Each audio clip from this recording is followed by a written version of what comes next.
Je m'appelle Serge Petit-Demange. J'ai créé le mouvement pour le renouveau d'une république démocratique et citoyenne en octobre 2005. Ce mouvement patriote devenait Renaissance de la République française en août 2015. Cette appellation prend aujourd'hui toute son importance. Le 6 octobre dernier, des milliers d'internautes m'ont désigné comme leur porte-parole en m'élisant à la tête du comité de sauvegarde des droits fondamentaux des citoyens français. Aujourd'hui, samedi 21 octobre 2017, il y a très exactement 9 mois et 21 jours que la France est devenue un navire sans carte de navigation, sans équipage compétent, mais avec des usurpateurs à la passerelle de commandement et au poste clé, dont le premier responsable n'a pas hésité à offenser l'armée dans son ensemble en humiliant le général De Villiers, alors chef d'état-major des armées. Ce n'est pas être un chef que de se sentir obligé de rappeler qu'on est un chef. Auparavant, François Hollande avait injustement radié des cadres le général Picmal. Manuel Valls, lui, avait arbitrairement sanctionné le général Soubelet, qui avait osé le braver en refusant de mentir à une commission d'enquête parlementaire. Mis à part sur les réseaux sociaux, peu de mes concitoyens ont pris conscience que la France a cessé d'être une démocratie. Peu de Français savent que nous sommes entrés dans une ère de dictature. Pour peu que l'on s'intéressât à la vie de notre pays, chacun sait que la Constitution de la Ve République prévoyait la séparation des trois pouvoirs pour prétendre être une démocratie. Le pouvoir législatif, le pouvoir exécutif et l'autorité judiciaire. Le 5 décembre 2016, quelques minutes avant de démissionner de sa fonction de Premier ministre, Manuel Valls a décrété la création de l'Inspection générale de la justice, plaçant anticonstitutionnellement, autoritairement, l'autorité judiciaire, l'un des trois piliers de la démocratie que je viens de citer, sous le contrôle du ministre de la Justice, sous le contrôle du pouvoir exécutif. Or, la Déclaration des droits de l'homme et du citoyen du 26 août 1789, référencée dans le préambule de la Constitution du 4 octobre 1958, donnant naissance à la Ve République, est formelle. Article 16. Toute société dans laquelle la garantie des droits n'est pas assurée, ni la séparation des pouvoirs déterminée, n'a point de constitution. En créant l'Inspection générale de la justice, le trio socialiste Hollande, Valls et Urvoas ont délibérément violé cette concorde constitutionnelle.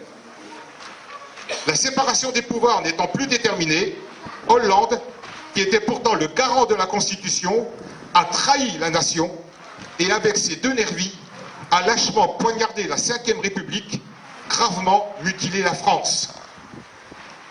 Le décret Fellon numéro 2016-1675 a pris effet le 1er janvier 2017. En conséquence constitutionnelle, paradoxalement, la France n'a plus de constitution depuis le 1er janvier 2017. Peu se rendent compte de l'impact politique de cette violation. Peu se rendent compte du drame qui couve. Sans constitution, la France n'est plus un État membre de l'Union européenne. Abroger les accords et traités internationaux. Illégales les lois votées, les jugements rendus, les décisions politiques prises, les nominations d'officiers généraux et de grands dirigeants d'entreprises. La Légion d'honneur et l'Ordre national du mérite, ces distinctions honorifiques décernées selon la formule consacrée au nom du président de la République, sont nulles et non avenues. Sans constitution, l'armée, dont le chef constitutionnel était François Hollande, élu avant le 1er janvier 2017, avait un commandant en la personne du général De Villiers. En l'absence de constitution, l'élection d'Emmanuel Macron le 7 mai 2017 est nulle et non avenue. En l'absence de constitution, le gouvernement nommé est illégal. En l'absence de constitution, le locataire de l'Élysée ne peut en aucun cas se prévaloir d'être le chef des armées, comme il s'est cru obligé de le rappeler le 13 juillet dernier, avec la conséquence que l'on sait. En l'absence de constitution, donc en l'absence de pouvoir exécutif, l'armée dans son entier est affranchie du pouvoir politique. Elle est devenue totalement indépendante, n'ayant de compte à rendre qu'à son chef d'état-major, son seul et nouveau commandant. En l'absence de constitution, la présence d'Emmanuel Macron à l'Élysée depuis le 7 mai 2017 est illégitime. En l'absence de constitution, l'élection des députés du 18 juin 2017 est illégitime. Tout comme est illégitime, en l'absence de constitution, le renouvellement sénatorial du 24 septembre 2017. Enfin, en l'absence de constitution, la France n'est plus une république laïque. En détruisant la constitution de la Ve République, le trio socialiste Hollande-Valls-Urvoas a ouvert un boulevard funeste à l'islam, a déroulé un tapis rouge du sang des victimes passées et à venir à l'instauration de la loi coranique. Je ne peux me résoudre à croire que la Constitution du 4 octobre 1958 n'ait été qu'un monstrueux écran de fumée, que la Ve République n'ait été qu'une mascarade. Mais comment réagir quand le peuple, autrefois souverain, est bâillonné, muselé par un autoritarisme gouvernemental despotique, anesthésié par des médias manipulateurs aux ordres, serviles à souhait? Comment? En exerçant notre droit de retrait prévu aux articles L 4131-1 et 3 du Code du travail. Pour une fois qu'une loi ne recherche pas le pouvoir contraignant sur les citoyens, ne nous privons pas de l'utiliser. En effet, cette loi prévoit que tout travailleur a le droit de se retirer d'une situation dont il a un motif raisonnable de penser qu'elle présente un danger grave et imminent pour sa vie et sa santé. La solution dont il est question est née le 7 juin 1975, sous Giscard d'Estaing et son Premier ministre Chirac, le jour où l'Europe a été vendue au monde arabe avec les accords de Strasbourg, et a pris racine le 29 avril 1976 avec le décret instaurant le regroupement familial.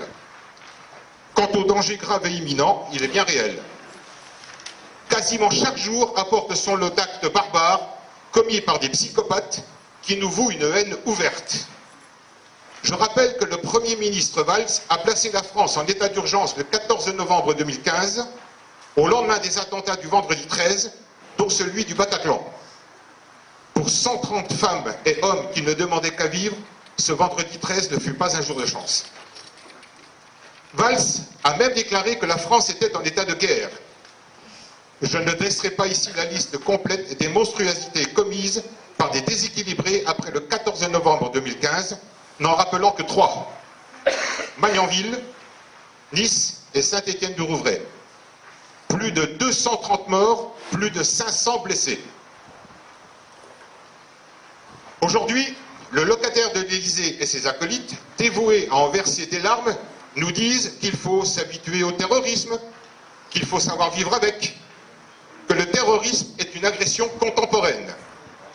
Dès que nous sortons de chez nous, que ce soit pour faire nos courses, accompagner nos enfants à l'école, aller au restaurant, se divertir, en nous rendant sur notre lieu de travail ou en y revenant, nous risquons de tomber sous les balles d'un déséquilibré, d'être égorgés, éventrés, massacrés, à coups de marteau par un individu à antécédents psychiatriques, vitriolé, écrasé par un jeune en mal de reconnaissance. Je pense que, comme moi, vous aurez remarqué qu'on ne compte aucune victime dans le monde politique, ni dans celui du showbiz.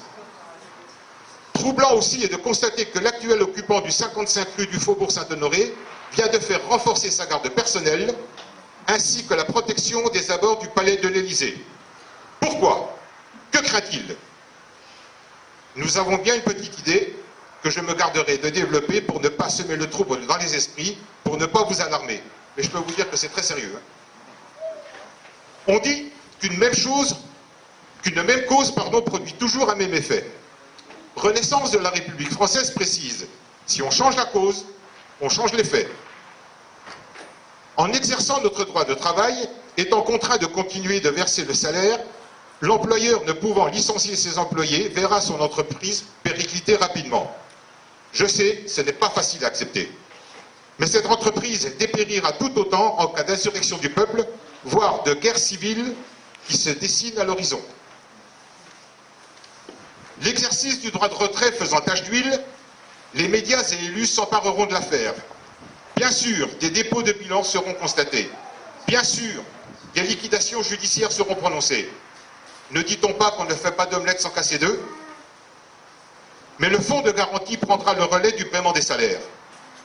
Sollicité par des centrales syndicales, le patron du MEDEF, celui qui souhaite faire travailler les salariés bénévolement pour sauver les entreprises, à ses dires, et qui, dans le même temps, vient de s'offrir un château de 11 millions d'euros dans le Luberon, rencontrera le Premier ministre. Pris au dépourvu devant la détermination des salariés du privé comme du public, celui-ci ne pourra que constater son impuissance. Nous ne donnons pas 2 mois avant que ce gouvernement soit renversé, entraînant de fait la démission de l'actuel locataire de l'Élysée. Là, le fondateur de En Marche aura matière à en vouloir à ceux qui, pour reprendre son expression inqualifiable, foutent le bordel. Reprenant les termes employés dans la Déclaration des principes essentiels de l'ordre social et de la République, appelée aussi Déclaration des devoirs de l'homme et du citoyen, il est aisé alors de deviner la suite logique, situation émergente positive, découlant de l'attitude des flatteurs qui nous ont trompés, des fripons qui nous ont pillés, des ambitieux qui ont cherché à nous asservir, bref, des traîtres à la nation qui ont présidé et gouverné la France depuis 1973, sans omettre ceux désignés par l'ex-député socialiste Razi Hamadi, qui a avoué que des terrains ont été vendus pour une poignée de figues, à des musulmans, que des permis de construire avaient été échangés contre des voix. Dans son immense majorité, le peuple de France fera ce qu'il faut faire pour retrouver sa souveraineté, bafouée depuis 30 années. Je n'ai pas oublié le résultat du référendum de 2005, sous Chirac, où plus de 53% des Français avaient voté contre le projet devant donner une constitution à l'Union européenne, et la traîtrise de Sarkozy qui, à peine élu, a balayé despotiquement ce démocrate résultat des urnes en faisant adopter le traité de Lisbonne par voie parlementaire. Quand il en a les moyens et la motivation suprême, le peuple sait faire. Aucun peuple n'est aussi vaillant que le peuple de France quand il est dos au mur, acculé dans ses derniers retranchements. Il y a un peu plus de 2 siècles, ce peuple de France a montré au monde comment se défaire de la tyrannie. Aujourd'hui, plutôt que faire couler le sang, il existe un moyen légal. Faire valoir son droit de retrait. Pour clore, je veux vous dire que les assassinats de Morane et Laura, le 1er octobre 2017 à la gare Saint-Charles à Marseille, sont pour moi la goutte d'eau qui a fait déborder le vase. Je suis loin, très loin d'être le seul Français de souche à raisonner de la sorte. Et j'ai le sentiment diffus que ces crimes effroyables ne resteront pas impunis. Avec sa permission, je reprends une réflexion d'un ami cher. Avec renaissance de la République française, fini les bougies, les nounours, les ballons que l'on laisse s'envoler, les fleurs sur le trottoir pour cacher le sang des martyrs innocents. Fini les marches blanches, les t-shirts à l'effigie de la victime. Fini de déconsidérer l'armée et les forces de l'ordre. Fini de laminer systématiquement la classe moyenne.